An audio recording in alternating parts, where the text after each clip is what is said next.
Hello, thank you so much for tuning in to the For the Punks YouTube channel. If this is your first time saying hi, welcome. For the Punks is a resource and publication for fans and creators to connect, learn, and grow. So subscribe to be the first to know whenever we upload. My name is Precious. I use she, her pronouns. I'm a writer on the For the Punks team. And joining me today, we have none other than the archive alchemist, guitar riff whiz, beverage king, and Pinnacle podcast host himself, Spencer Priest. Thank you. Based in Western Canada. Scoped Exposure has been a DIY documentation staple in the hardcore and punk scene ever since the Western Front Hardcore Festival in 2017. Coming up hot on their 5th year in the game, we are more than thrilled to help celebrate and congratulate the Scoped crew for their dedication to discovery. Now, if you're already a fan of the Scoped Exposure podcast, don't freak out. Your screen is not broken. Spencer is on the correct side. And I can't even put into words what an honor it is to actually be interviewing him today. So pretty please excuse my excessive fangirling as per usual, but especially today. Hello, Spencer. What a For the Punks dream come true. Thank you so much for your time.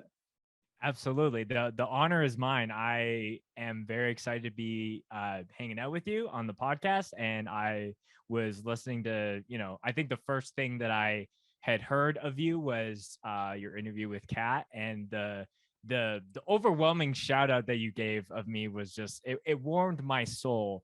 And for you to reach out to do a full interview, and clearly you've done your research. So I'm excited to be chatting with you today. Spencer, of course, no, this is just Carolyn and I have been counting down the days. We're so excited. So this is just a huge honor all across the board. I love it. And I appreciate you even going to the extent of making sure I'm on the correct side of my own podcast. That's very thorough of you. It's so trippy. I said that for myself, so I don't think I'm like, am I talking to Spencer right now, or am I just watching one of his episodes? Who knows? Who's to say? Who's to say? Let's find out. I am ecstatic to discuss how Spencer keeps his resume separate from his self-worth, his theory on imperfection, and how he generates joy. But before we get started, in honor of the aforementioned Bev King, Spencer, I think it's time for a Bev check. I think it is time for a Bev check, Precious. Spencer, I got my coffee here that my mom made because it's cold and it's snowing. And on the cup, it says never give up, which is what I'm sure you had to keep telling yourself whenever you were at Promcore filming everything, which we're about to get into. What are you drinking today, Your Majesty? Well, I feel like when I made like a Bev account because I wanted to kind of separate that from my own personal stuff. And then I think it started as Man of Bevs. And then someone's like, you have to be the king of bevs. And then I had to upgrade in that way. I'm going to be drinking, I'm sure you know that orange is my favorite color, and I have a weird obsession with that pigmentation. But I'm going to be drinking a peach cobbler sour from New Level, which is a beverage sponsor of mine. It's definitely one of my favorites. It's like the end of my workday, so I just want to kind of wind down and chill out with you. So here we are. Spencer, cheers to you. Cheers to you. Absolutely. This feels very totally like the tables have turned. So this feels very meta for me. Oh, for sure. No, today is Spencer Day. It's an official day on the calendar. So we're about to go in after this sip. Absolutely. Sip away. That always happens to me where I cheers someone and then I have to prompt the first question and they're sipping already and I have to wait. So I get that. Yes. See, yeah. And see, it's my first bev check ever. So I'm like, I have to prepare. Oh, that feels very special to me. So thank you for, I hope it was worth it. No, that was the best sip of coffee I ever had in my entire life, and I'm never gonna forget it. And I have it on camera now. So this is already just gonna be such a great day, such a great conversation. But Spencer, we also can't start without doing a mental health check-in. We love to get started with those because if you can't tell, we love you and we want to make sure you are doing okay. So to begin, I would love to ask, how are you? How is your new year thus far? Yeah, great way to start off the conversation is just like, how are you doing versus, all that. I think, I think a lot of people when the new year starts, New Year's resolutions and all those things are very common. For me, I think it feels a little bit more of a bigger thing because my birthday is the 5th day of the year. So January 5th. So I often like look a lot more critically of the year ahead versus someone who might be in the middle of the year or something like that. Um, and yeah, for me, I think, 2021 for me was a lot of explosive and kind of breaking into new territory for me. And that could be anything from my band to my podcast to Scoped. Obviously with shows starting to come back, that was like kind of, getting back into the swing of things with filming. And I think 2022 for me, I was looking ahead as like the big goals that I have, because I'm a very ambitious person. I need to kind of have those in place, but also set like monthly objectives and making sure that I can actually obtain those things and not be coming to the end of the year and feeling disappointed that I didn't achieve X, Y, and Z. So for me, January just wrapped up. As I'm not sure when this will come out, but January for me was like really clearing off a lot of projects that I have that I had kind of on the back burner because I felt like really burnt out by the end of the year. And I just had a lot of things where it was anything from like freelance projects to sets. So I wanted to just like make sure that month was, set aside for just getting things off my plate. And then February, the month that we're in now, has, my monthly, shift that I'm trying to make is just being super like ultra organized as I can. And that could be anything from like managing the files on my computer to all the different sets to like, it's so funny the amount of podcasts that I've done where I'm like, if the guest had the view of my desk that, versus my nice, like everything on this wall is nice and clean, but like here it's a little bit of a different story. But like, again, like I think for me, I've always tried to be the best output kind of person that I can. And I think this year specifically is for me to recognize, to achieve the amount of output that I want to have, whether it's podcasts or live sets. I need to either offload those to other members of my team or just be realistic of like, I shouldn't be killing myself time and time again to make that happen. So I hope that answers your question as far as how I'm currently doing. Yes, of course it does. Yes, it's really not how am I doing, but what am I doing? Because I got so much stuff on my calendar, so much stuff planned. So we're so happy that you are goal oriented and you like to put things in place so you can look forward to them, which is such key. I'm trying to do more of that so that way you can look to the future with hope and excitement. So we're just so good that you're getting on track with everything, getting organized.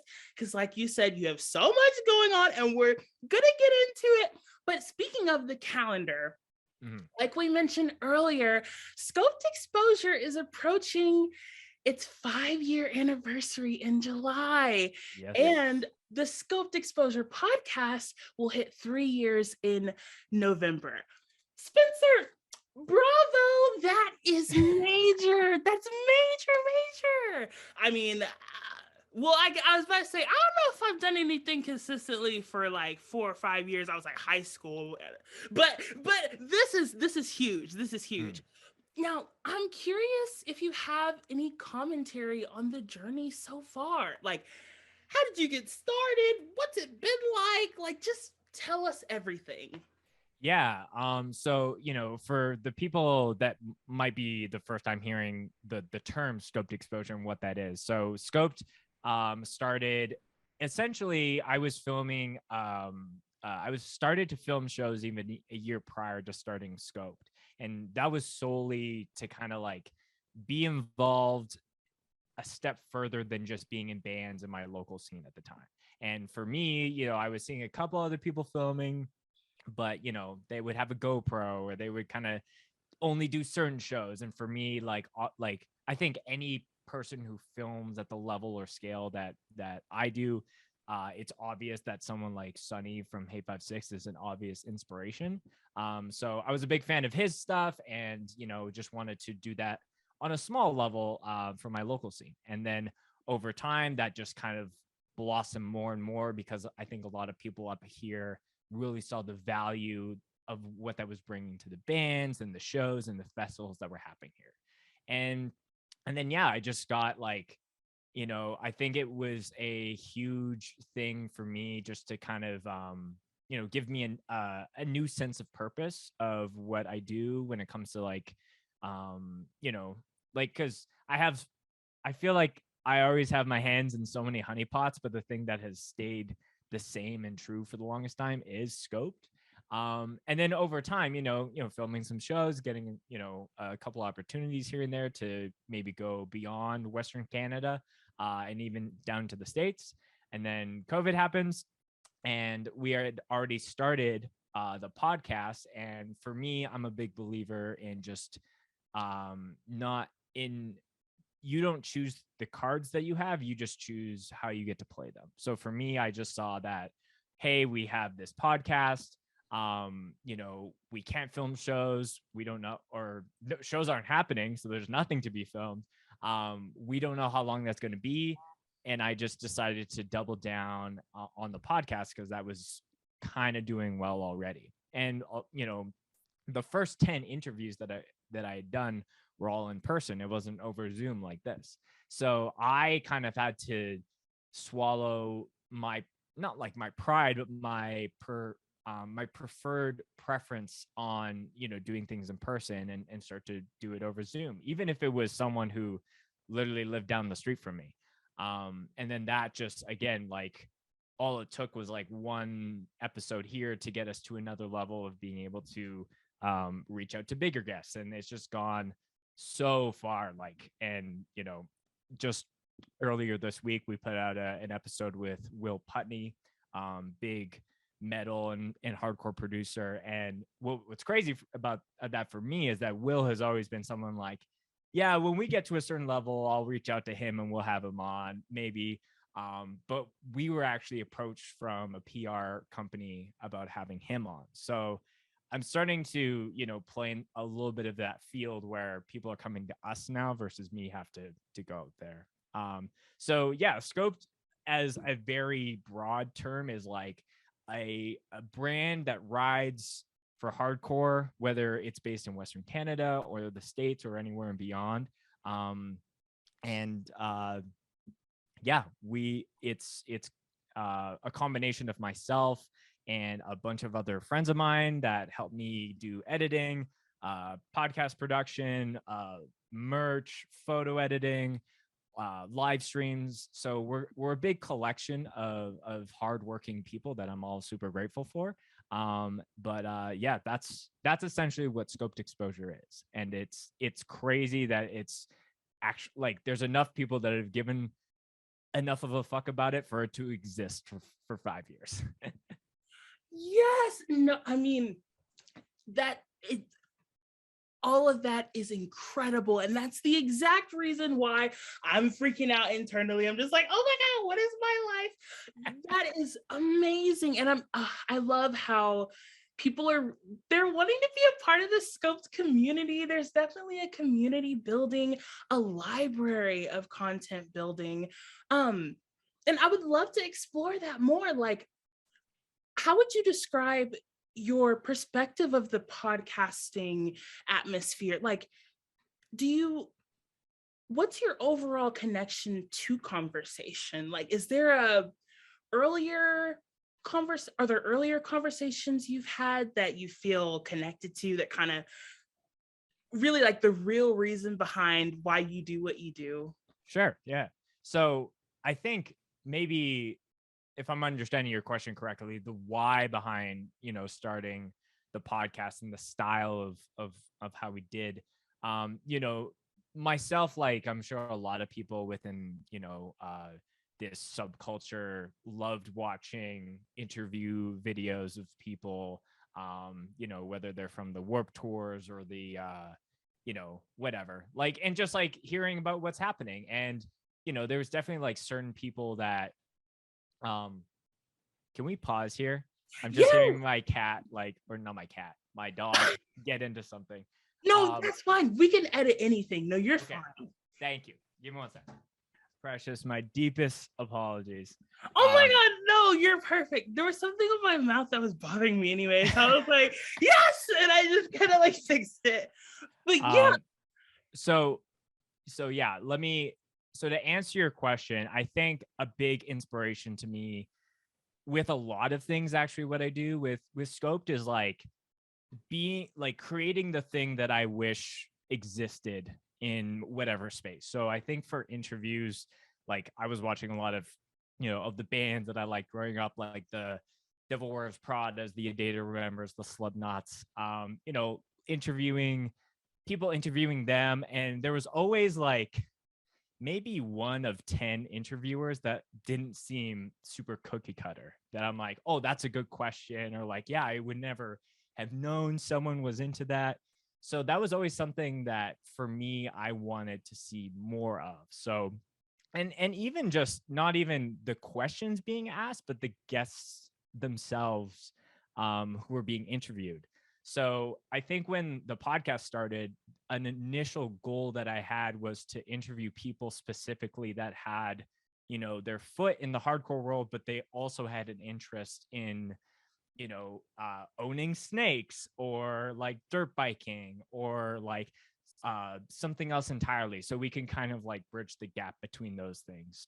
And I wouldn't say that's like a huge focus of the show now, but I think the show has organically and naturally kind of transitioned into just being kind of like conversational, and like, people can talk about, some crazy food dish that they make. And then I'm like, well, tell me more about that. It doesn't have to really fit to a script. And, I think, outside of like music interviews, like I'm a big like Sean Evans from Hot Ones fan. So like, doing all like the intensive research and seeing, all those kind of Nardward isms, if you will. But yeah, I think, to kind of bring it all together, I think a big why behind what I do is like, okay, instead of just complaining that something doesn't exist, why not just go out and make that thing? And that could be with a band, that could be with a podcast, that can be with filming in a certain area that doesn't have someone filming every show. So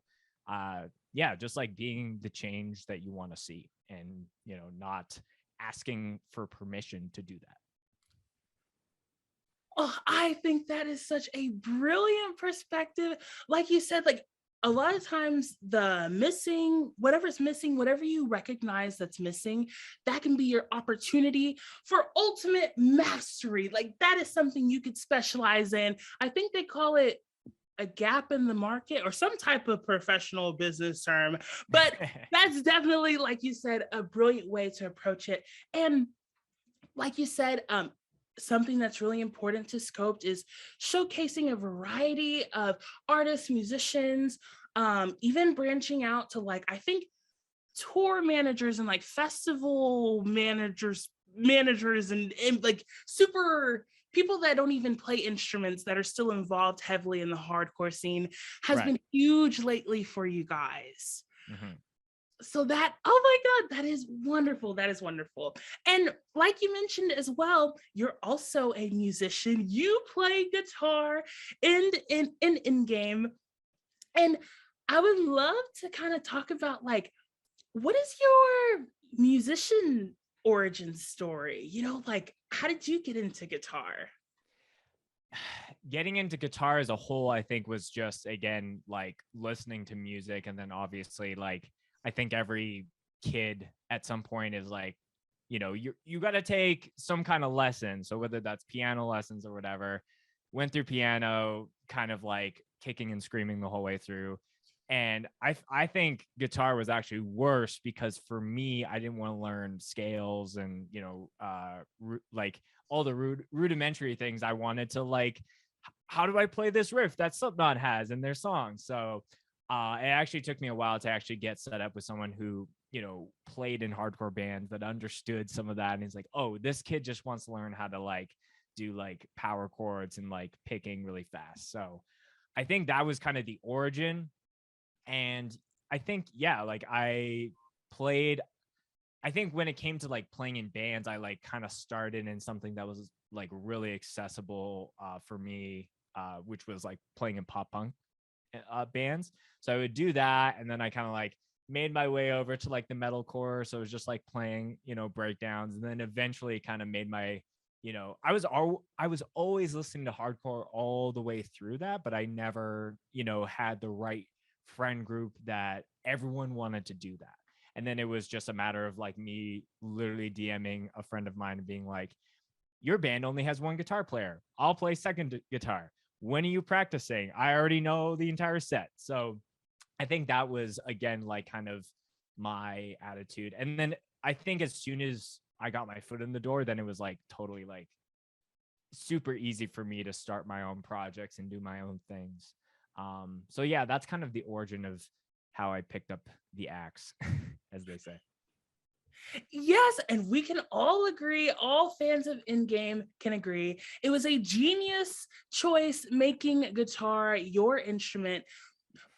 But I would love to know, like, can you recall a moment when you feel like guitar was choosing you back? Like when you were playing, you just like experienced so much euphoria, like, do you have a favorite performance at all? That's a good question. I think for me, I've always been someone like guitar has always been like centric in my life. And I've dabbled in like the playing bass in a band here, or like, hey, let me play in your drums. I've played rock bands, so I know how to like keep time and all that. But yeah, guitar was always just at the center.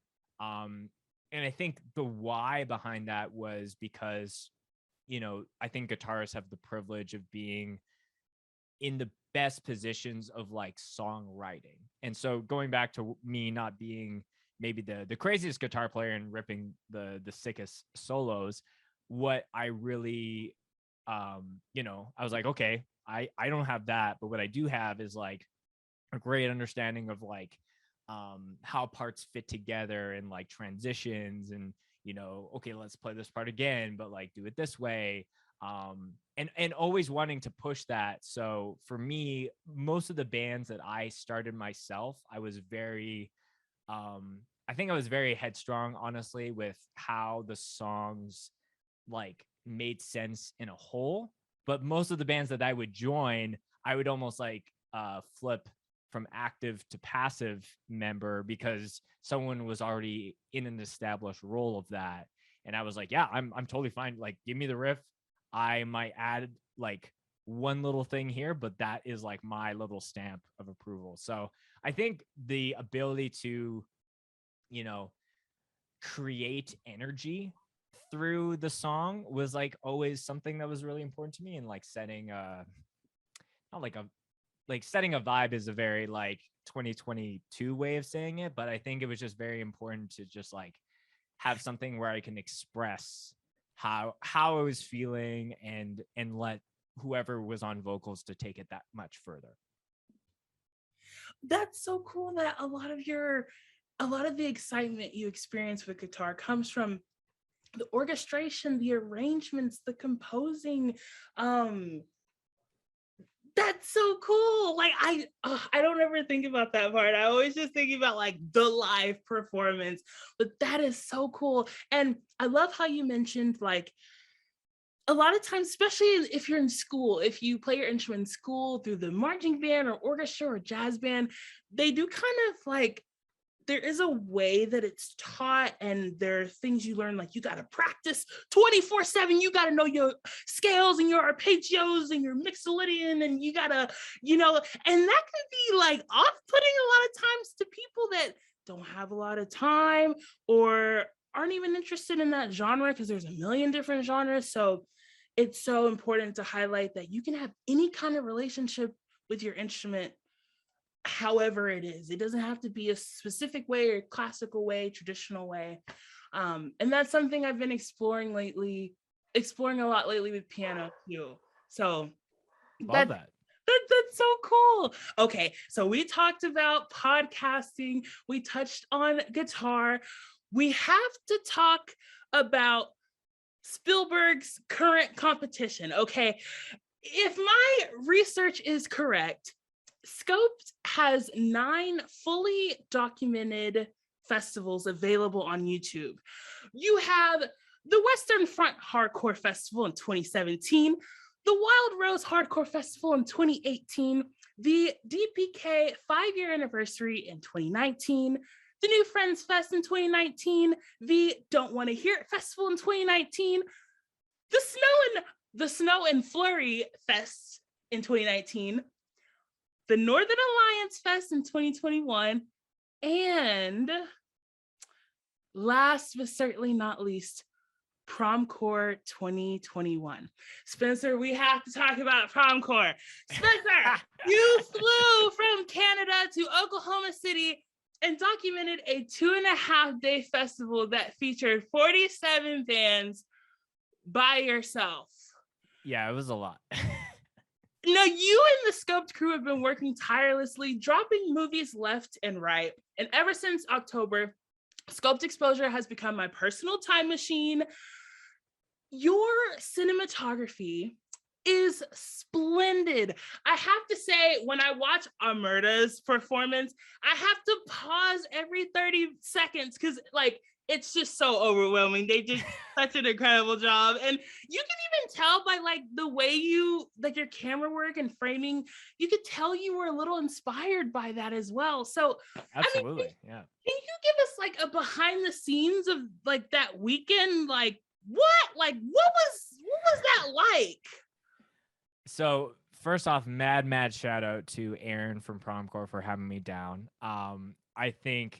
I feel very fortunate to film any festival, but I think, I love the serendipity with a lot of things in hardcore where like, you and I are doing this and that could be the seed of like something happening for you down the line or something happening for me that happens through the punks universe. So I always love like being able to document something that we're doing and then see how that plays out. So, way back when I had Aaron on the podcast at the end of season 1, and I was very intentional of like, I'm having this person on to like have it where I'm giving him showcase and not having like a secret agenda of like, maybe he'll ask me to do Promcore one year. And truthfully, like with the amount that we were doing, like and just the year of the pandemic and all of that, I really wanted to go down to Promcore just to hang out and see the bands and see my friends. And then it was a few months after Aaron reached out and he was like, hey, I need someone to film it, as Sunny, who was going to originally film it that year, had a commitment that came up. So Aaron's like, I hope you don't think you're sloppy seconds. And I was like, no, I feel very fortunate to even be asked. So yeah, I think for me, it was a super crazy experience. I've never filmed that many bands back to back, like in a row. I thought Northern Alliance was jam packed, but then like Promcore, it was like, you kind of have to go into a little bit of a mode where you just have to kind of focus on capturing and like a little bit less about hanging out. So, I think it's very few people have the experience of filming that many bands, in a row. And I think anyone who does can attest that it's a little less about like hanging out, because for me, a huge thing with my, documenting is like to be sure that I film everyone of the same show. And because I've been on the receiving end where my band has played and then there's a band after us and I see someone taking photos and I go up to them and ask like, hey, did you get photos of my band? It's like, oh, I'm only here to shoot these people, or I'm only here to do this. And I feel like, to each their own. But I think for me with my platform, it's like, it's very important to just give that band like their time of day. And I feel like the amount of work and time that it takes to actually do that for me is so worth whatever the great value that gives that band.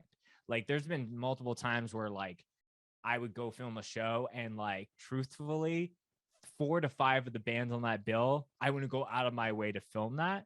But I'm not going to be picky and go against my mission of like trying to give everyone the same level of platform.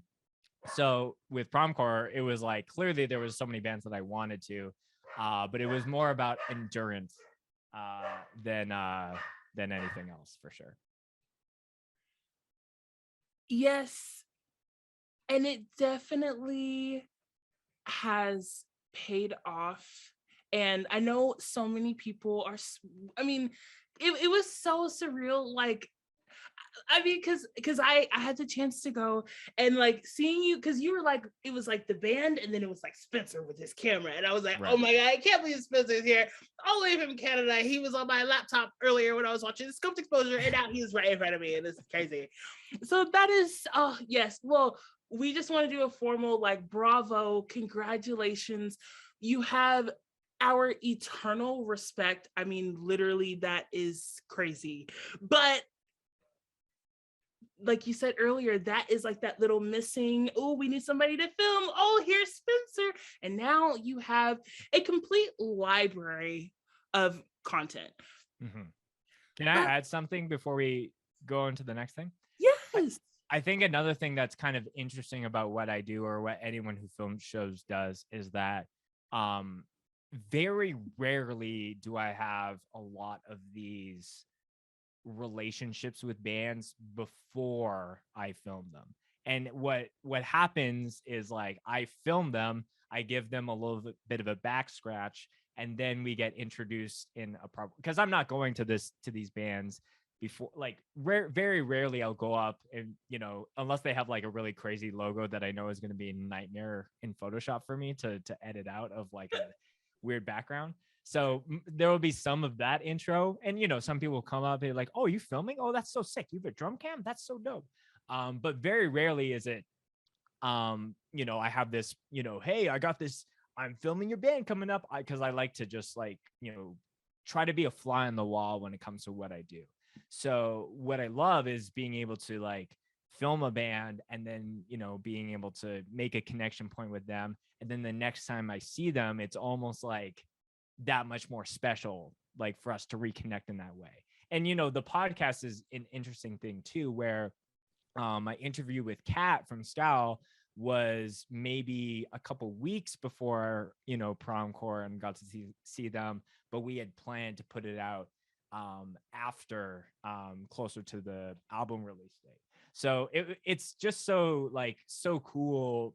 And I think that's always been a thing for me when it comes to hardcore, is that like very surface level conversation that you have with people at shows at times, because you're running into so many different people and it's like, oh yeah, see you later. So with the podcast, it allows me to actually have one-on-one and learn about someone and what their values are and what's important to them, where they came from.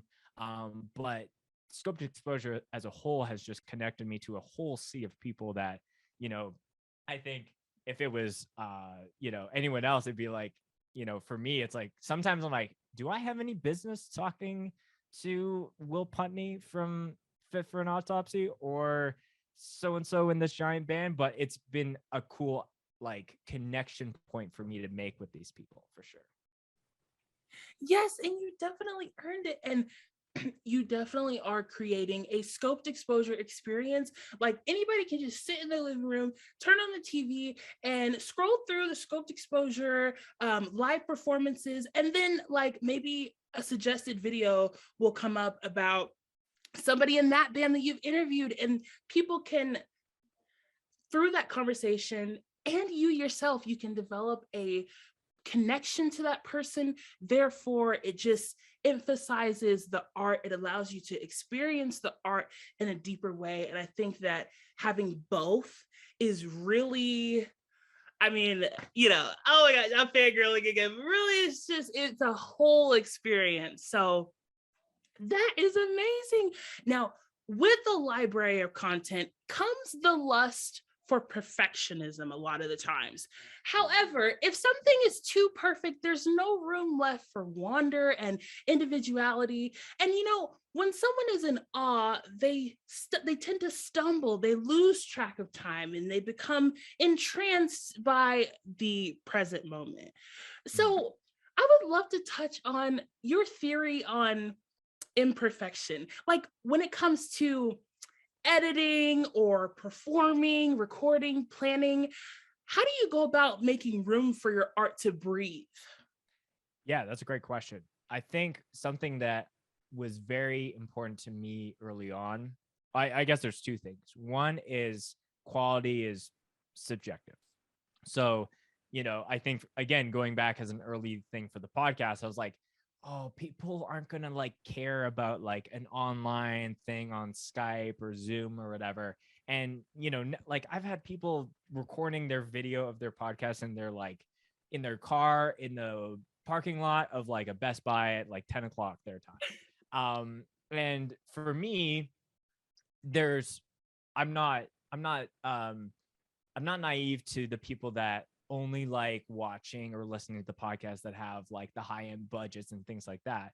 But I think it's not up for me to try to cater to one audience, because some people will just want to listen to the conversation of that person despite like quality is like such a crazy thing, because like it gets into the whole psychology of like people are way more forgiving if a video is like off time or out of focus for a little bit, but like if the audio is actually bad, that will be something that's like my brain actually can't process like all the clipping that's happening right now. So these are just all things that I've learned through just the game of doing so much of the content. When it comes to like the editing and the filming, yeah, like obviously Hate56 being a huge inspiration to me, like his style of the crazy, whip pans and the cam to create that energetic feeling of watching a set versus, it's on a tripod and whatever. So it's never been like, oh, I dropped my camera or someone kicked it, because that's just part of the experience of what happened, right? And if you have multiple like camera sources, you can you have more options for choosing some of those things. But I think like a big thing is, the first thing is quality is subjective, and for me not to be so hard on myself. Like I think like my quality to be consistent is important versus trying to like, if it's all over the place, like it becomes that argument where like obviously a proper festival video, like I'd like to have multiple cameras and maybe even audio feed, but if I'm filming in someone's basement, I'm not going to give that show the same treatment, right? So that's the first thing. The second thing when it comes to like perfection is just like, I would rather document the process of being the best that I can be versus trying to plan and be the best. Like the very first episode of the Scope podcast was recorded in my homie's like living room. We rented mics, like we just hit the ground running. And I think that's very important for any creative or any person doing something, whether it's a band, like just get started and like you will figure it out later on. And I think not starting stops a lot of potentially great things in our world. How did you know that was the perfect advice I needed right now? Like literally being a beginner, it's just like so tough, because all of your insecurities come up and it's like, oh my God, I don't have this. I can't do this. I've never done this. we got to change that. We got to be like, oh my God, I get to learn about this today, or I get to look back on this and see how far I've come, or like I get to like just enjoying that naiveness, because I feel like with anything, it's so cool to look back on that kind of stuff. Like I think I saw the first scoped exposure video of a live performance, and it made me feel like, I don't know, like if I were trying to film a show for the first time, like what it would feel like, or like, I don't know, it just felt more homey. Like maybe one of my friends is like sending me a video of like what it was like at their concert. Like just all of it is just beautiful. I think an equation that I heard early on that like kind of has always resonated with me is it takes X to get from 0 to 80%, but it also takes X to go from 80 to 90% at times, because then it just gets like crazy. Like it's very easy to get an idea to like a very like something that's formed that has, you know, like some of those things. And obviously like if you have something and it's really important to you and passionate, like really fine tuning it and working out the kinks, I'm a firm believer in that. But I think trying to get to like a magical like 100% mark is like, sometimes 85 is actually what's needed. Like an 85% song could be the song that takes your band to the next level, or an 85% podcast versus trying to like push out to get it and you're at 98%, you're just driving yourself mad. So that's something that's been really valuable to me, as well as like to not be so like particular and just know what is important to me and make sure that those boxes are checked. Yes, like you said, like getting started, honestly, due to past like events over the past couple years, if you are getting up out of your bed in the morning and trying, that is literally like, that is we all deserve a gold medal for that, because man, was it hard to get up out of bed over the past couple years. So yes. And also just like, you know, it's tough because while you're a beginner, somebody else has been doing it for X amount of years, and they're, you know, and you have this tendency to try to compare yourself. And it's just like, oh my God, none of that, none of that. Whatever I create is going to be good because it's coming from me. And I'm here for a reason. I'm supposed to be here. The eye that you have, whatever you have to bring to whatever experience, whether it's podcasting, filming, or playing, that's going to be your signature. And people obviously love it, but will love you for it. So yes. Oh, see, okay, I'm getting like advice today. This is my advice session. Yay. Oh my gosh. Okay. And on the topic of productivity, because I do aspire to have a workflow as consistent as yours. But on the topic of productivity, like I'm wondering, do you ever feel like you have to earn love or grace or acceptance from yourself? Like, are you only happy with yourself after a task is complete? Yeah, I knew that these questions were going to come eventually. Yeah, that's definitely something that, you know, the bigger that this operation has grown, that I've like struggled with. You know, I used to really be hard on myself when I wouldn't post in a day, and that could be anything from like my own like, oh, you didn't move. Like I think a big thing that was instilled to me through like different entrepreneurial people is like, you know, life is long, so like play the long game and like seek it out, but like, you know, always make sure that you're moving the needle, you know, at least a little bit every day, because, you know, a lot of great things, you know, it's kind of accepting, for me it's accepting that scoped is like a 15 to 20 year thing versus like trying to make it explosive and giant in two. But yeah, it would definitely be, I would catch myself at times being very hard on myself. Like even today, like I didn't post anything, and I was like the day before, I'm like, should I try to stay up a little bit like tonight and like post a drum cam, or should I do this? I was like, well, I'm doing this podcast with Precious tomorrow. So to me, that is like, you know, moving the needle a little bit further. And, you know, so I've had to really keep myself in check of like, this is, even though it is a full-time job's worth of work, it's not my full-time job yet. And, like I still want to put in the work and effort that goes into that, but be way more gracious of myself to have an off weekend, to have an off night, to, edit something that isn't even, hardcore related, not edit anything at all, So that's definitely something that I think for me, a lot of life lessons are like pushing too far forward into something and then actually taking a step back and setting a healthy boundary for sure. Yes, I mean, definitely. You have to rest. Sometimes, Spencer, you have to sleep sometimes. You have to play with your dog sometimes, you have to breathe sometimes. So, yes, glad we have it on camera as a reminder. So you Yes. watch this in the future, you can like remind yourself to take a breath.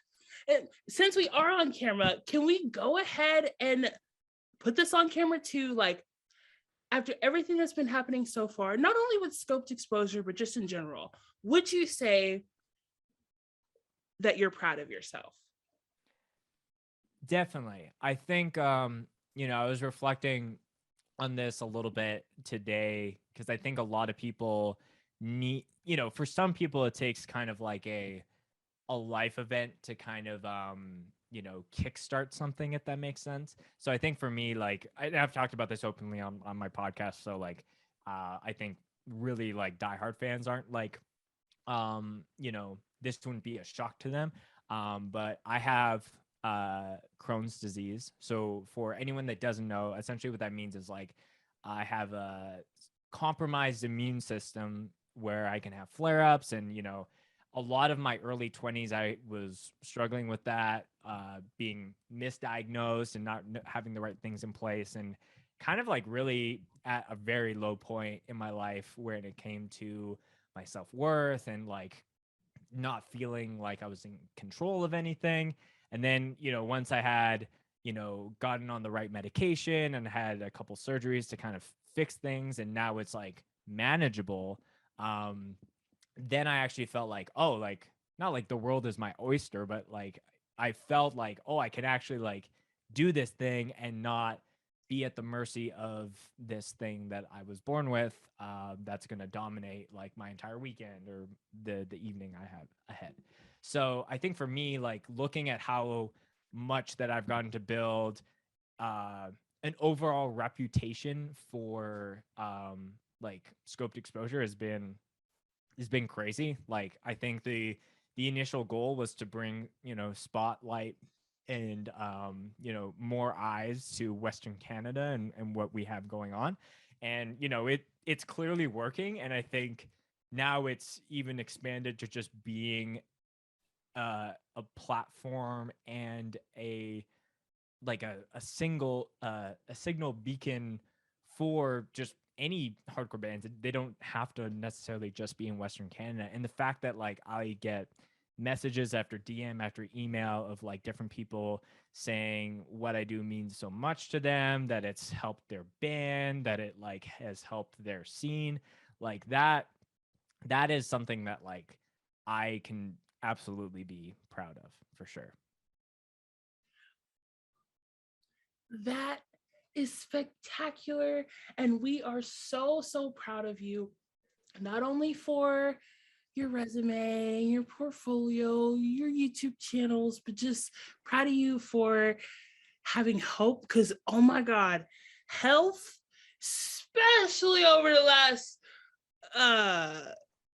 couple years with COVID and everything, oh my God, that is like health anxiety in general. It's just that is, I mean, I feel like that just hits on every nerve, every fear, everything. So if anything, we just want to send as much hope and as much light to you as possible, because I know that it can get really dark when it comes to that topic. So okay, mid break virtual hug. Oh my God. Spencer, because yeah, that's That's so amazing. Yeah. Now, okay, like we said, you are building such a beautiful community. I believe maybe a couple years ago, you started a private Facebook group called the Archivist Guild. Now, aside from the group's mantra, we are the ones behind the glass, in your words, you describe the constellation as a collaborative space for show videographers and photographers, a team around the world to document the hardcore and punk scene. It's clear as day that you admire the art of alliance and networking. So can we also spotlight your scoped exposure team? Like, how did you all meet? I mean, just everything in terms of the scoped crew. Tell us everything. How did all that come about? Yeah. So scoped exposure team is myself, Cole Hadley. I don't even know how to pronounce Matt's last name, but Alien Matt, Jordan Lamb, and probably the newest scope person is Alan Bremner. So I'll break down all of those individually, but essentially scope started as like, I was living in Winnipeg at the time. Cole was here, and then Matt is based in Kelowna, BC. And it was like, okay, let's all come together for, at the time it was called the Western Front Fest, and document this together in a collaborative effort, because I actually filmed the festival the year before, but it's not on scoped exposure because it was just under my personal YouTube channel at the time. So with that being said, it was like, okay, I want to create like a new branding for what I do hardcore documentation wise. We can do this. And I'm a firm believer of like collaborating and some of those things. Matt was filming shows in Kelowna and Cole was taking photos. So it's like, all right, well, we'll multicam it. Cole will take photos and we use those for the thumbnails for the releases. And then, yeah, just, you know, the crazier the feats became, you know, we added Jordan. Jordan actually reached out to me, and then Alan came into the picture because I wanted, you know, more hands on deck, so to speak. And yeah, so everyone kind of like, I think a thing that I've actually started to change with how Scoped works is like, oh, sorry, 1 second, my Zoom went over. So I think how I'm starting to change how Scope works, because you know, now we're getting opportunities that like people are actually looking at us as like a small business. And I'm like, this is just a bunch of my friends who just like to film shows. So now it's like, you know, Jordan, as an example, is our podcast producer. So if you and I were doing a podcast together, he would be on the call, essentially doing the multicam, like cutting, crafting notes for me. So when I take it to editing, I'll like, instead of editing it for 4 extra hours, it's condensed down to like 30 minutes. So I can, you know, because he's already done a lot of the legwork on that end. And then, you know, Cole is also into a lot of screen printing stuff. So all of the Scope merch is printed and shipped out by him. Alan is doing filming and a lot of editing of different things. And, you know, Matt is someone that I've been starting to get into more of like creating clips of all the different stuff that we're doing. So again, like instead of, you know, with the theme of my February being getting ultra organized, it's all the different things that I want to do to help just elevate Scoped and just get us out there as much as we can, because I'm a firm believer that, you know, content output is king. Is I am just one entity, and I know that doing it by myself would be impossible. So wanting to have more people involved and have them be able to have their own level of buy-in of what they do for scoped exposure. So yeah, it's been a like scope. So the origin of Scope, Matt, Cole, myself, 3 people, it's always been with a Scope podcast or a scoped live set. The video never starts on frame 0. It always starts on frame 3, because it's like a very, very subtle Easter egg to like, there's 3 people that kind of came together to kind of start this thing. It was my initial idea, but like it was not me alone. So no one notices because like it's so like you can't even like think about like, oh, that's 3 frames. But if you scroll to the beginning of the video, you won't see the first frame of the video. It will be black for the first 3 frames, and then it cues the video. So that's been very intentional for me, and fun little tidbit there for all the podcast listeners, for sure. Yes, because I'm a huge fan of your intros. Like, you guys have such cool intros for each like festival, each theme. Especially with podcast episodes, sometimes you'll have people like be like, "Hi, this is so and so. You're tuned into the Scowl Exposure podcast." I'm like, "Oh, that's so cool!" So we're so glad you're finding a rhythm with your team. It's funny when we started the new series, I'm like, oh, we're gonna get this fresh intro. We're gonna get people to like say, "Hey, what's up?" Like you would hear on the radio, and then it just became so like taxing to like message people just to send like a little video. So I don't know at what point I shifted it to be more of like a meme or like just like almost like a funny sample that you would kind of put into that. So but yeah, like it's funny that you noticed that there. Yes, like obviously you guys have a solid union. It's working. Everything is coming together. Is there anything about your team, either individually or as a collective, that reassures you that you have such a solid union? Like what makes you feel good and like set and sure about your team, about who's on your team? Yeah, that's a good question. Like I think, I won't hide the fact that we've had members on that like I have asked to step down or things like that, or we've moved things around. And like I think very ironically with what my job is, like I work for, like I do a podcast for work for a leadership and coaching company. So I think a lot of those things have been helping me rethink about how I lead this entire project. And at the time, like I was really novice and not really knowing how to manage tasks, and had expectations of people when I didn't even communicate those expectations to people. So I think as scope grows, and especially in this last year, I feel like way more of a stronger leader of like how to actually take this thing to like the levels that I want it to.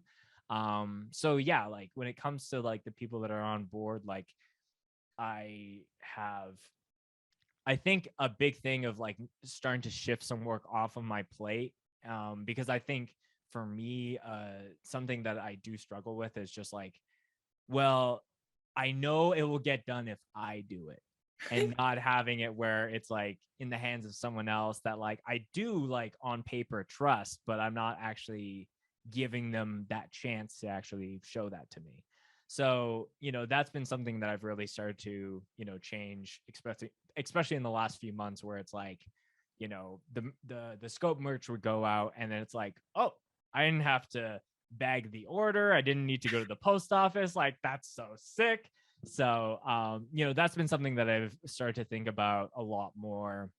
And as the year, like, I know by the end of this year, like Scoped is going to be operating in a very, and my hope is that it's operating in a very high function, and wanting to be able to give the proper kudos and showcase to those people. It's funny. I feel like I'm definitely the most outgoing member of a lot of the team. And I think I've, gotten on board with a lot of guys who maybe aren't as like comfortable with jumping in front of a camera and having a microphone in front of their face. But, being able to give them the proper highlight that they deserve, because I know that the ventures outside of Scoped, whether it's Endgame or my own personal life, has benefited off of that. And I want to be able to do that for my other friends as well.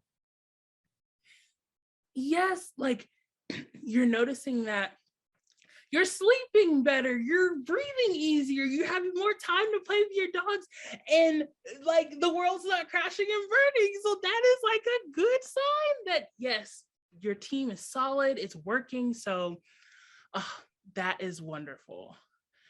Wait, what was that? Spencer, did you hear that?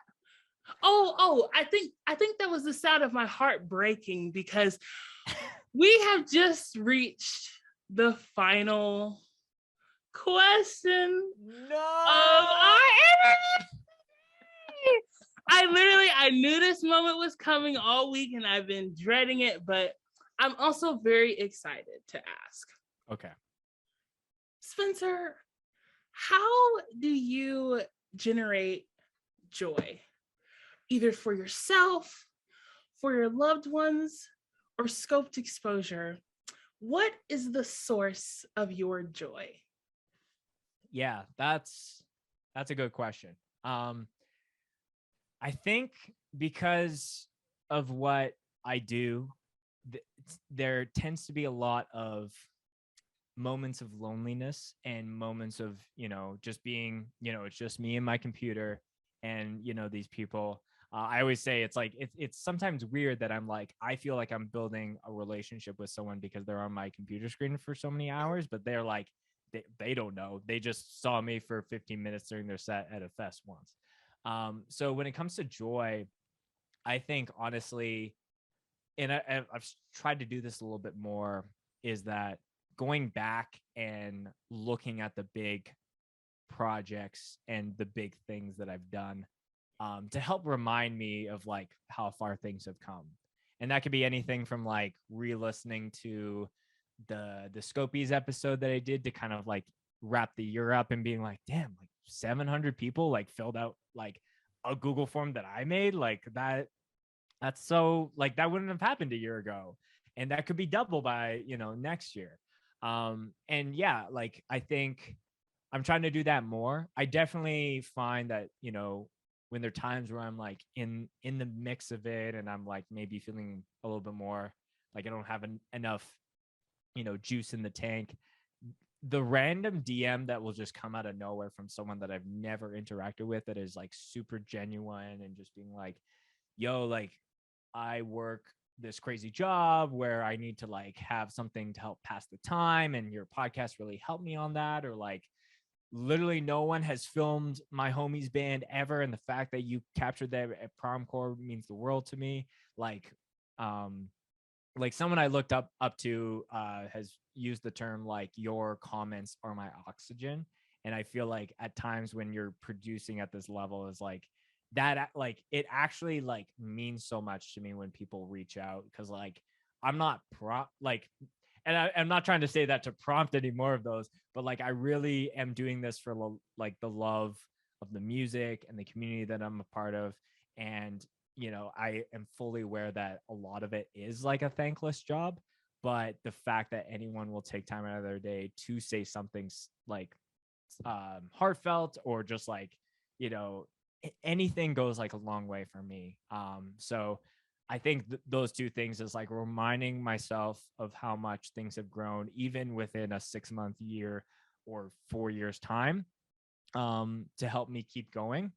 And being able to like, I am impacting someone that I have never met in my life before. And I feel like that is like a very, very special thing that I think a lot of people don't have the pleasure of having. Well, everybody that's watching right now, go to Spencer's Instagram account and send him a DM and comment on all his photos and everything and tell him how much you love him, because like it's all well deserved. Spencer, like we said, it's just such a staple, such a pinnacle, and it's such important work, because just the whole art of archiving, like I just never really thought of it like that. Like this is important. We're historians with our cameras. Like people are going to look back years from now, and people in bands are going to grow up. They may split, join other bands, but they'll always be able to come back to Scoped Exposure and reminisce and feel at home, feel accepted, feel seen, feel heard, and feel celebrated. So it's just been such the biggest honor ever to have you on our For the Punks YouTube channel. Carolyn's gonna freak out, and I'm so excited to send her this video in a minute. So, but we can't say goodbye without thanking all of you for tuning in to the For the Punks YouTube channel as well. Before you go, don't forget to like, subscribe, and leave a comment letting us know how much you love Spencer, love Scoped Exposure, and also what you thought of today's video. And you can follow Scoped Exposure at Scoped Exposure on Instagram, stream their live performance films on YouTube, as well as a Scoped Exposure podcast on all podcast streaming platforms. There are new episodes every Tuesday and Friday. In between the shows and dialogue, you're more than welcome to check out the Listen Up Spotify playlist to stay in the loop on the latest hardcore hymns. Spencer, we did it. Just personally, thank you so much for this opulent opportunity. I'm a complete beginner and student in terms of hardcore music, and I'm still in experimental mode in terms of press style interviews. But your podcast alone has been so clutch in terms of just learning how to make conversation flow. And it's also an amazing resource for doing research on For the Punks hardcore interviewees. So for the 1000th time, thank you so much for everything you do. I promise you are so loved. I really appreciate you having me on. This was a very fun way to end my day. And yeah, like I feel the love, and I hope that to give some love back to you through this. So yeah, thank you so much again for having me on.